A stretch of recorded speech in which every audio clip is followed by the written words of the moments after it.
Okay.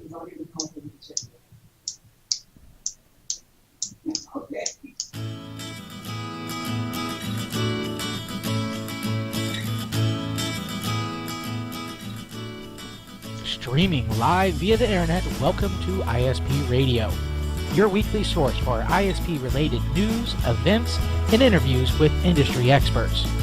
If you deliver internet via fiber optic, fixed wireless, coax, or any other way, you're in the right place. And now a brief word from our sponsors. Link Technologies Incorporated provides the lowest priced Microtech products in North America, as well as Wade Towers, Mimosa, Cambium, Ubiquity, Nettonics, and a host of other products and services to be your one-stop shop for your ISP needs. Visit www.linktechs.net. That's LINKTECHS.net for more information. TowerCoverage.com, providing online RF coverage maps with website integration. Stop rolling your trucks for every site survey and start doing installations. Visit www.towercoverage.com now. And now we'd like to present our hosts, Steve Grabiel and Dennis Burgess. Welcome to another edition of ISP Radio. I'm your host, Steve Grabiel, broadcasting my portion of the show from my office in Moriarty, New Mexico, and Dennis is producing and broadcasting his part of the show from St. Louis, Missouri. Dennis, you there? Yep, I am here. So today is our WISPAPALOOZA wrap-up show, and man, just to make conversation, the weather out here is crazy. We went from summer to winter in the course of a few days, and it all started a week ago on Saturday. I woke up at 3 o'clock in the morning and got in a car and drove out to WISPAPALOOZA, and about 9 o'clock in the morning, I hit Flagstaff, Arizona, and there was like 3 to 4 inches of snow on the ground. Wasn't any on the freeway, but that was crazy. Snow this early in October. When I got to WISPAPALOOZA, I asked some of my friends who are operating the Midwest, upper mid-northwest, and they haven't even seen snow yet. One of the guys from Minneapolis said, well, we've had snow way up north, but nothing down where we're at. So I was just floored that this desert Southwest was getting snow before any of the folks way up north. That was kind of strange. But other than that, we've had nothing but 4 or 5 days of nothing but clouds, and it's just killing my solar plant. And had to spend about $1,000 so far on new batteries and having to charge batteries as we go. Matter of fact, I just deployed my guys to a relay site to go replace some batteries. It's like they're dropping one at a time. But fortunately, at WISPAPALOOZA, there was a new vendor there telling us about some solar stuff that I gleaned a lot of information. But that was my story, and the story of the weather here, just power's dropping everywhere. Anyways, how's it going in your neck of the woods, Dennis? Oh, we're keeping busy here. We've been super busy since WISPAPALOOZA. We had a great show, talked to many customers, talked to many new people. There was, I'm trying to remember, there's almost 450 new people at the show. So definitely a really good show. I pretty much talked to many of the vendors, and they said that the show was super busy. Everybody was very excited about overall the show, and overall I think it's just a great time. I mean, I got to meet a lot of new people. I got to meet a lot of our customers, things like that. So overall, really great show. Our weather has been very similar to yours. However, we have not had the snow. We have had a few frosts. Last night and the night before, we actually had some frost on the ground where it just dropped below freezing.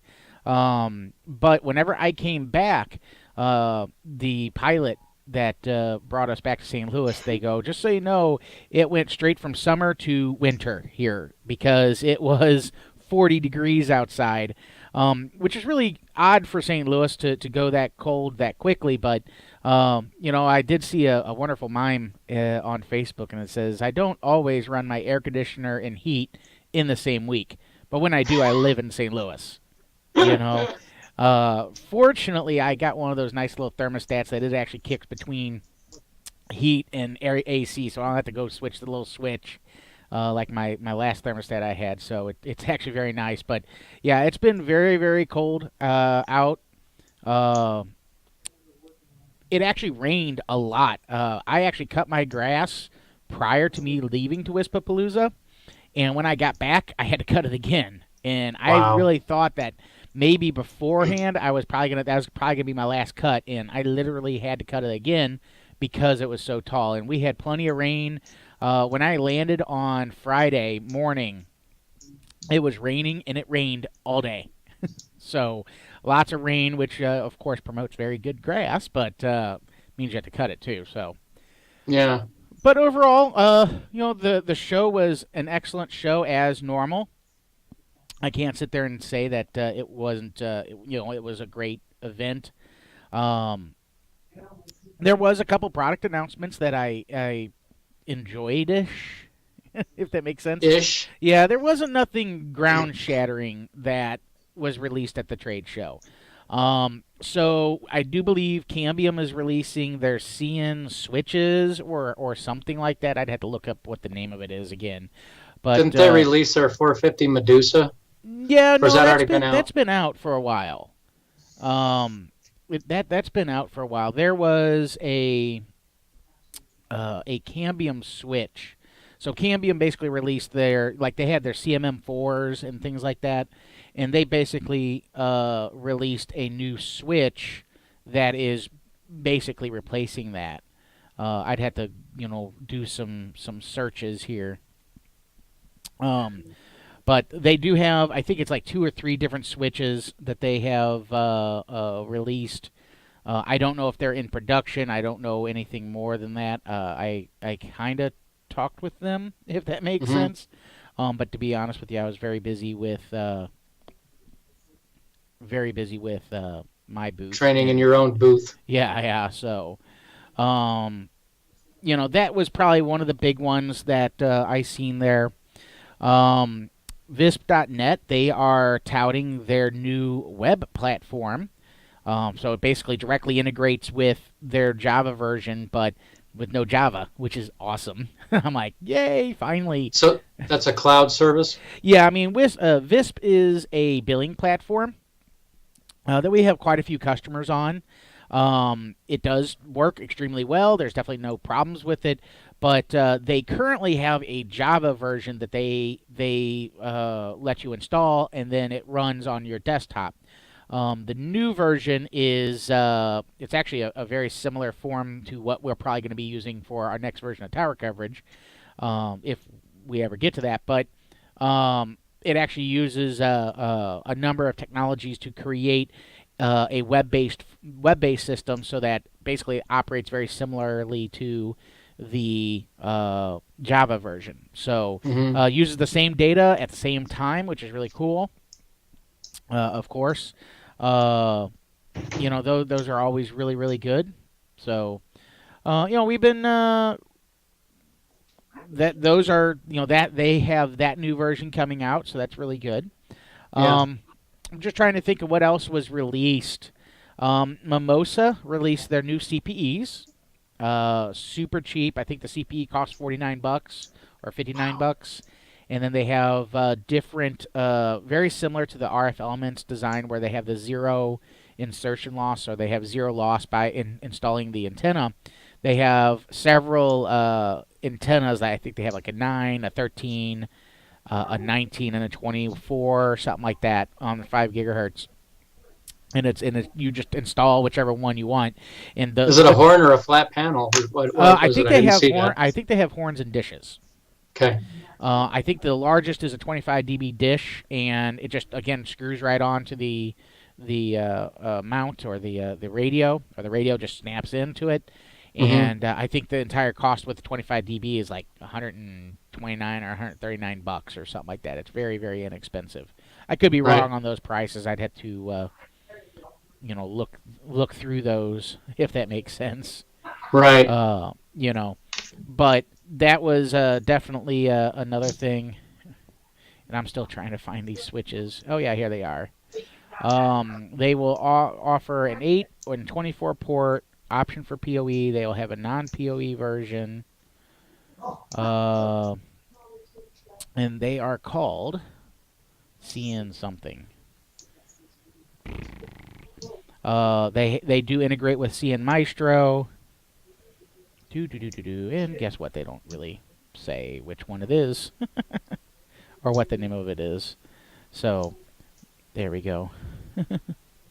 But at any which rate, here they, yeah. Oh, CN Matrix. Ooh, yeah. There you go. And I actually have a screenshot that I can actually Show them.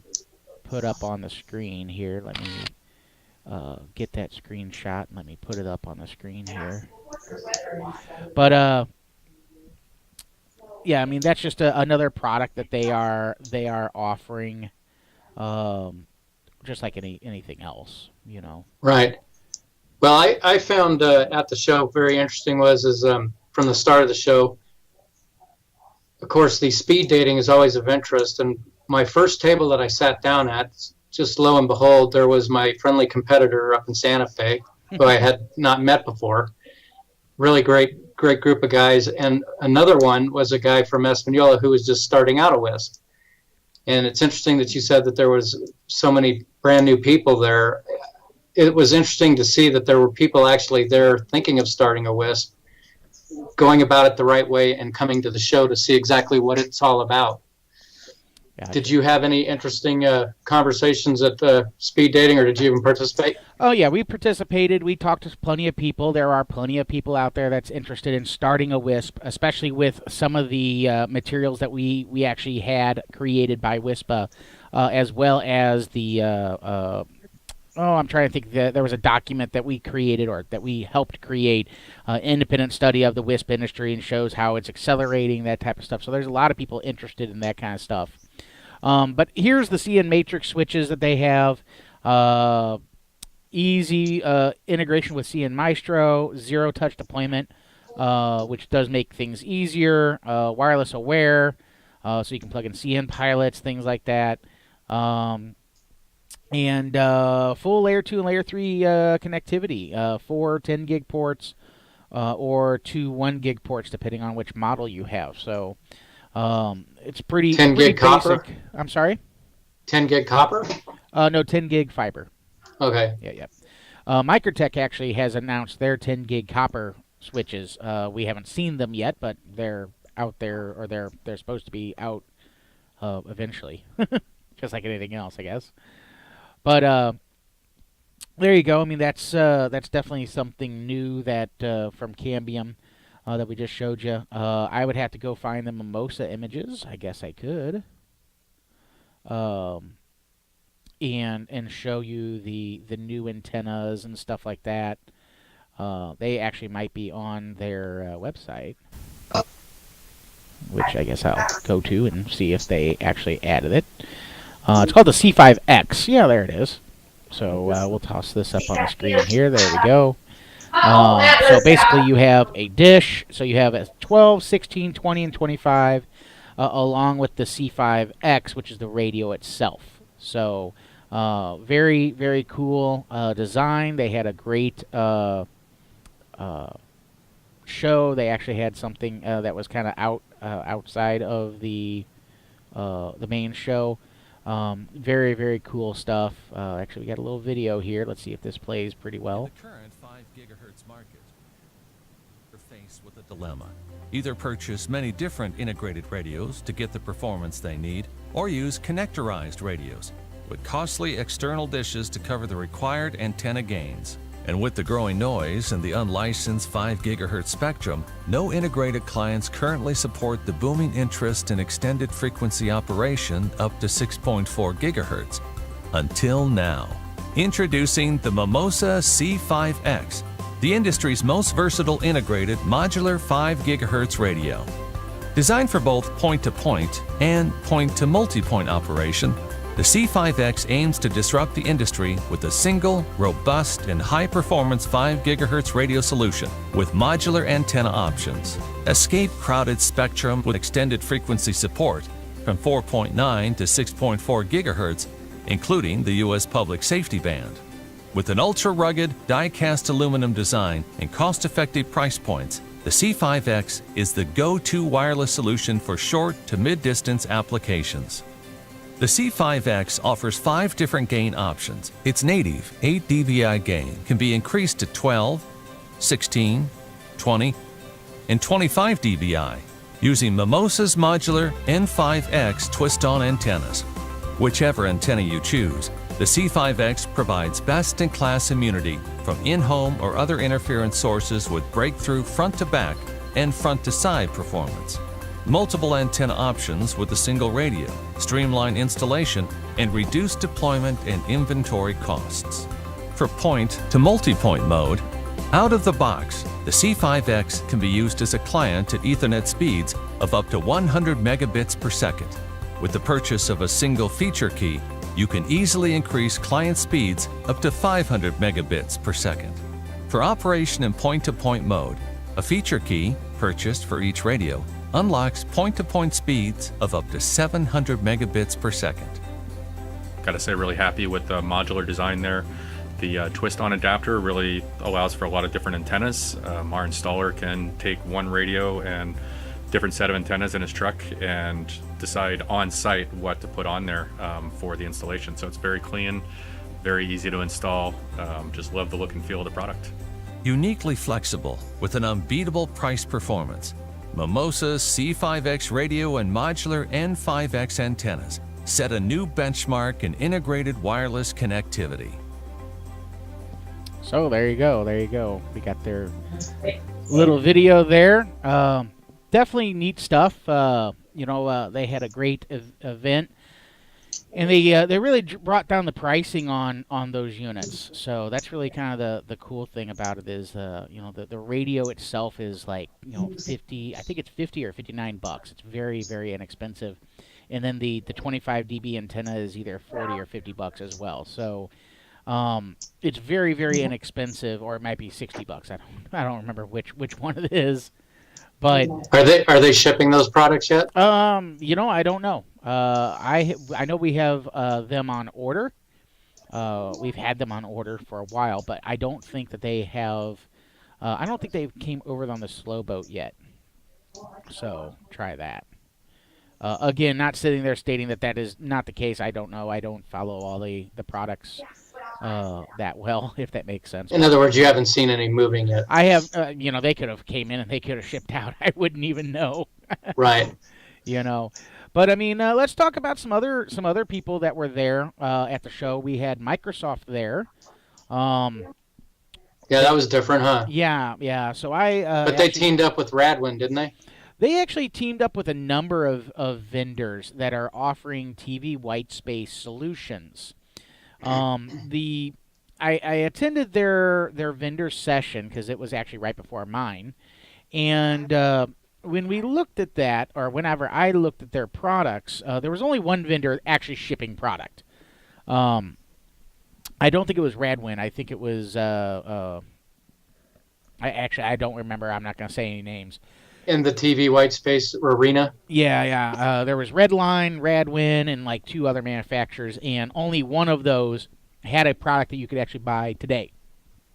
But the oddball thing was that Microsoft had their Microsoft, I'm using air quotes here, there you go, air quotes, Microsoft pricing.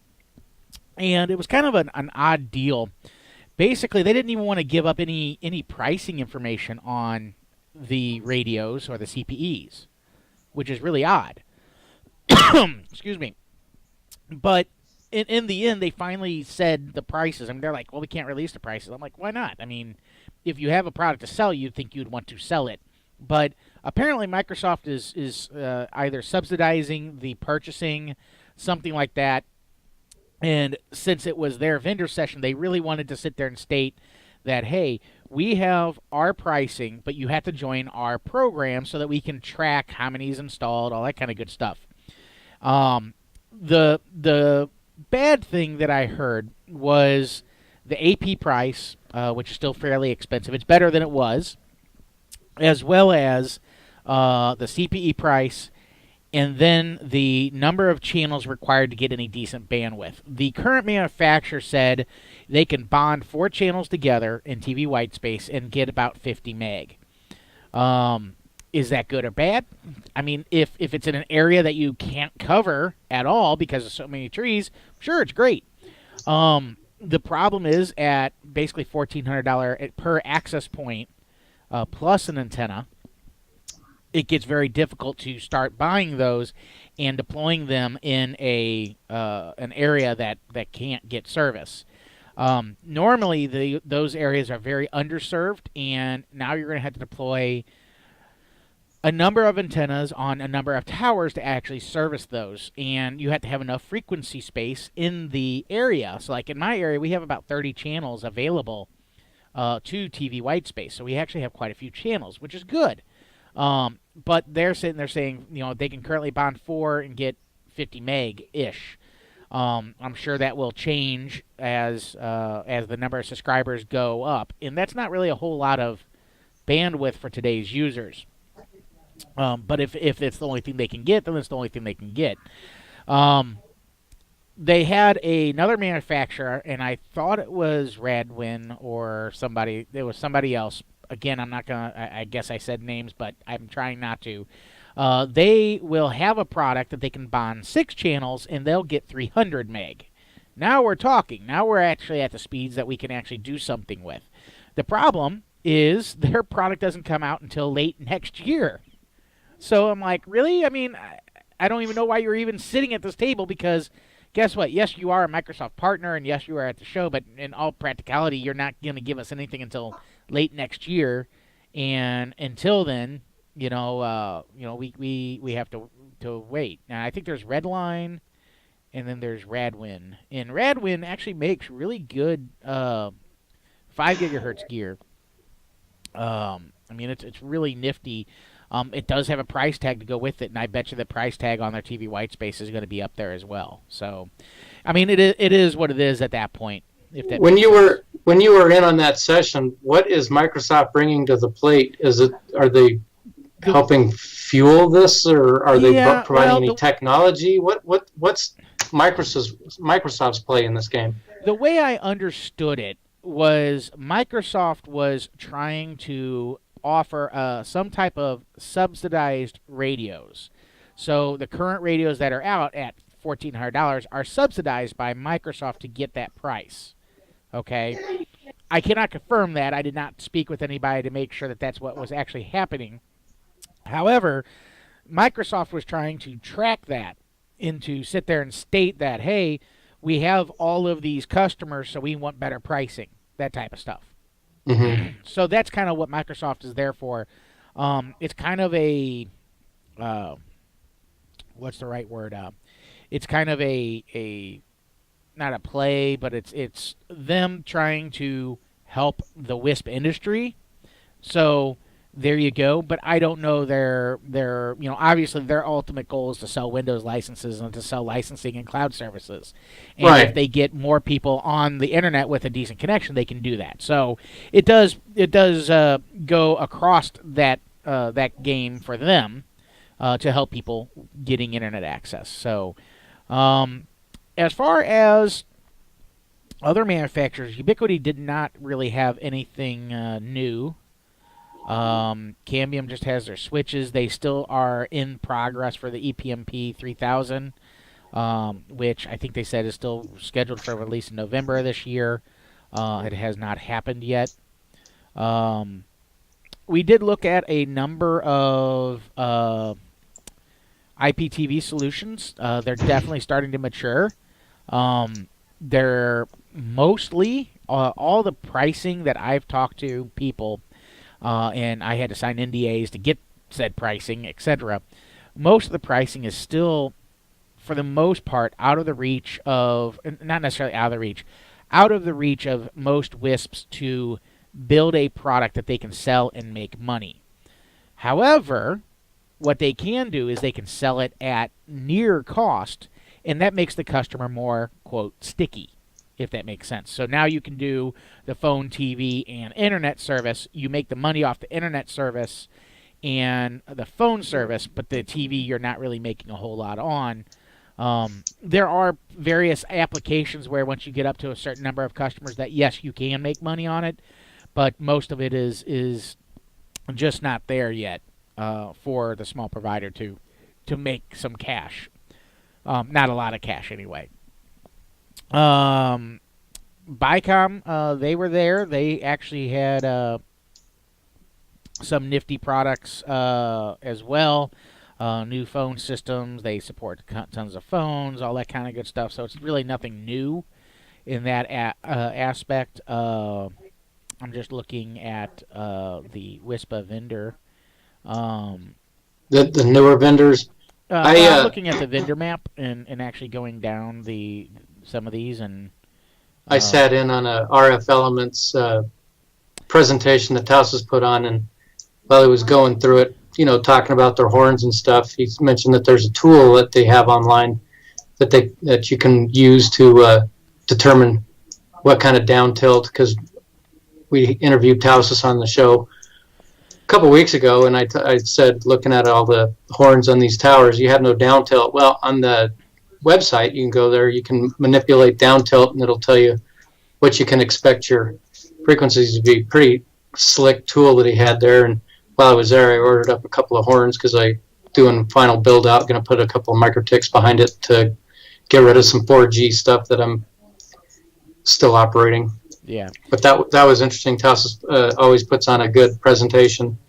Some of the other things I noticed, hadn't noticed before, is a lot of interest in solar, a lot more interest in it. Of course, Morningstar's always been there, but there were a couple other other players there with neat gizmos that you can use to generate power. And one of them was a company selling wind power, and that piqued my interest specifically because I'm hurting right now because of no sun. Mm-hmm. So I'm going to be looking definitely into it. And they gave some good sat in on their presentation. And one of the things they mentioned is if you get a wind generator, put it on its own charge controller so that you don't cause an imbalance and stuff. So that was a good takeaway for me if I go out and buy a wind generator, because it does seem to blow wind here in New Mexico pretty frequently. So that would augment my solar on those days like today where I'm dying.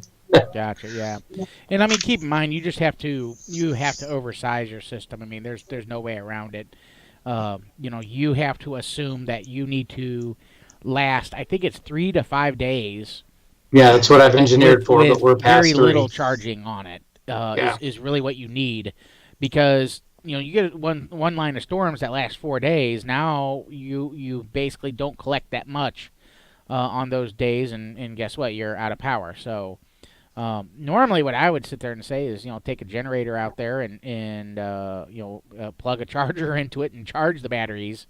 Well, that's what they suggested in talking to the guys, because I told them in my situation. They said, well, you got lead acid batteries, so what you want to do is buy a charge controller or a charging system, and I run myself on 24 volts. He says buy a 24 volt, like 50 amp charger, and put it on there and cook off the electrolytes that are building up on and I might be wrong, or the sulfides on the lead plates, to cook those off, and then you'll get a full good charge and you should be good for a while. So while I was at WISPAPALOOZA, I bought one of those, and that's inbound tonight. So tomorrow I'll be deploying that at a tank site and hauling a generator up there, putting the charger up there, and cooking off those bad things that grow on your battery plates. Yeah. So, there was definitely a lot of new vendors that we had. We had 190-something vendors. Microsoft, they did have a booth. They had a creepy camera thing. Did you see that? Who? Microsoft. No, I didn't see, because they were kind of tucked behind a couple of booths. They had this, it was a big screen TV set up with a camera, and they were doing analytics on how happy people were, their average age. They were doing facial recognition to sit there and say not who you are, but say, oh, this is a male, this is a female, they're about this old, and then are they happy, are they sad, are they serious, that type of stuff. It was kind of creepy, but they had that running, which was kind of nifty and such. And like I said, I definitely talked to most of the people there. It was over 2,000, right? Yeah, the total event count was like 2,250-ish, right around in that area. And last year was basically 1,800. So literally 450 people more than last year, which is really good. You know, I mean, that means we're doing what we need to do to get the vendors. Plus, what was really nice this year was that we, even though we did not sell every booth, which is perfectly fine, those areas that we did not sell still did not go to waste. We put tables there, that type of stuff. But what happened last year is we had a number of vendors that wanted to come last minute, and we didn't have any left. We didn't have anything left for like 2 months prior to WISPAPALOOZA. So this year we actually had some left, so we actually had some late entries and people who showed up at the very last minute, which is really good for the industry as well. And a lot more room to move around. Yeah, so as far as the session talks, there was a room, I think it was the Palma room, that they recorded sessions in. Those videos will be put up probably in a week or two. For those of you interested in the talks and getting the slide decks from those talks, Nathan will be sending out, so he will make them all PDFs, and then he sends out a survey. So if you attended the show, you will get a survey. Once you fill out that survey, then you get the link to those. So the whole idea behind that is so that attendees can get those links, and there are definitely people that do not want their slides presented, etc. I did do 5 panels or 5 sessions. I was a speaker or a presenter on 5 sessions. Master Monday, I did the designing a advanced network design course.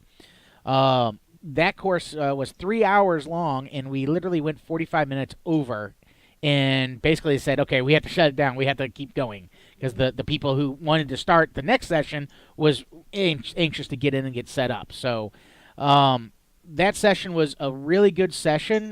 There was definitely some very high-level talk in that, and there was some decent level, mid-level tech, a lot where a lot of WISPs are, I think, but there's definitely some high-level talk in that as well.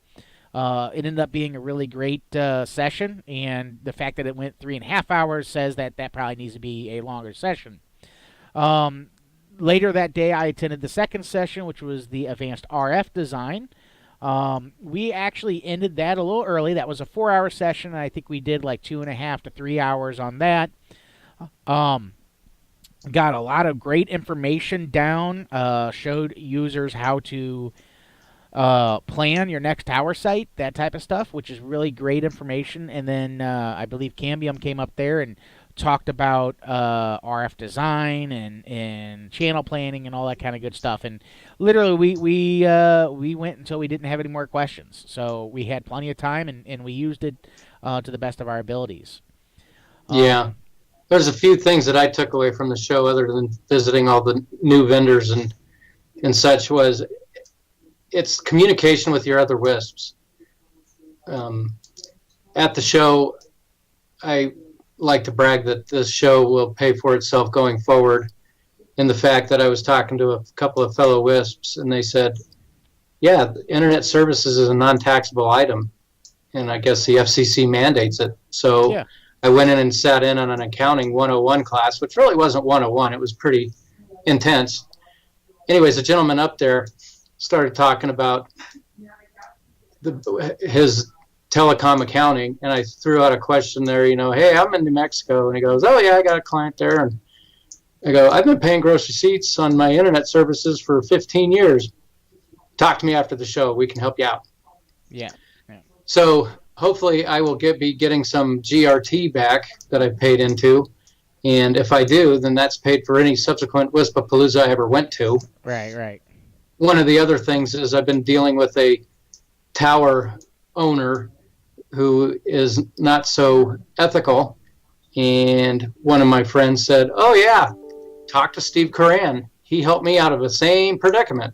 So I reached out to Steve. I got to sign his letter and send him off some money, and more than likely he's going to be able to salvage my relationship, or force them to salvage the relationship for me, so I don't have to go out and build new.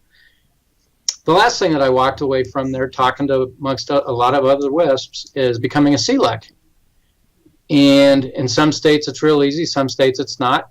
Well, while I was talking to these folks, and the benefits of being a CLEC, from what I understand it, is you don't have to go, Mother, may I? It's, I will be doing, which is a far cry from how I'm operating now. And so I looked up on the New Mexico PRC's website and went to the CLEC, looked at their application, and it seems pretty easy. So I called up the name on the application and talked to him. He goes, yeah, I wish more of you guys would do this. It's pretty easy and it's not really difficult, but we'd like to see more ISPs doing this. So I'm going to fill that out and see if I can get to that position of I will be doing this instead of going to a municipality or a county and saying, Mother, may I? So those are three huge things that I learned there, and it wasn't at a session. It was just talking amongst the other ISPs that are there. And matter of fact, the one company that I sat down at the speed dating, who's from New Mexico, I asked him, do you guys pay gross receipts here? And you go, nope. So it was an eye-opener, and it's going to save me a lot of money, and I'm really, really pleased with that. But the sessions were good. The vendor show was good. The food was good. The keynote speaker, that last keynote speaker, was a laugh. It was really good on learning how to communicate between generations, and it made everyone laugh. But he had an important point to make too. So for me, that show was outstanding. It was worth the drive out there and the drive home. Drive home was easy breezy. Got home around 2 o'clock in the afternoon. Left around 4. It was just outstanding show. Yep. I totally agree, and like many people, or I've always said, is that half of what you learn is not actually at the show. It's really just getting all the people together, and then they magically work together. You put a whole bunch of geeks in a room, we start talking, and that's the way it works. So, exactly. All righty. Well, with that said, anything else you want to cover? No, I think we got it covered. I mean, it was an outstanding show. Look forward to the next one. But if you did not go, try to make a point to go there, because just like Dennis said, you learn more from everyone in the industry more than you do the breakout sessions and the sessions. Although the sessions are outstanding, just talking to other people and getting different ideas of how to operate your business, it's invaluable. All right. And then Dennis and I went to the WISPAC fundraiser, and I believe they raised quite a bit of money. I got my little pin. Yeah, yep. There you go.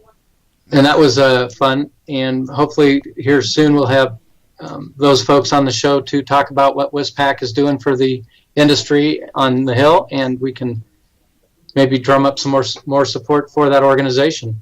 Yeah. Yeah, definitely. Well, if you have nothing further and there's no questions online, I guess we could wrap it up, Dennis. Yeah, not a problem. I think we'll probably have. I don't even know what we got. We actually do not have anything scheduled. Not yet. So let me know, and as far as all that kind of good stuff, and we can go from there. But with that said, we will wrap up the show.